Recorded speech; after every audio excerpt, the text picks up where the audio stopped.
ఇది బాగా గమనించండి. ఫలస్థుతిలో గంగా, భవాని, గాయత్రి, కాళీ, లక్ష్మి, సరస్వతి, రాజరాజేశ్వరి, బాలా, శ్యామిల, లలిత దశ, సకల విద్యా ప్రాప్తికి హైగ్రీవ స్తుతి, జ్ఞానానందమయం దేవం నిర్మల స్ఫటికాకృతిం ఆధారం సర్వ విద్యానాం హైగ్రీవోపాస్మహే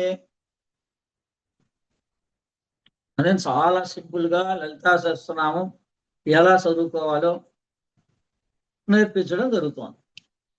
ఓం అస్య శ్రీ లలితా దివ్య సహస్రనామ స్తోత్రమాలా మహామంత్రస్య వసిన్యాది వాగ్దేవత ఋషికి అనుష్ఠుప్ ఛంద శ్రీ లలితా పరాభట్టారికా మహాత్రిపుర సుందరి దేవత ఐం బీజం క్లీం శక్తి సౌం కీలకం ఐం క్లీం సౌం ఐం క్లీం సౌం ఐం క్లీం సౌం సౌం క్లీం ఐం ఐం క్లీం సౌం సౌం క్లీం ఐం.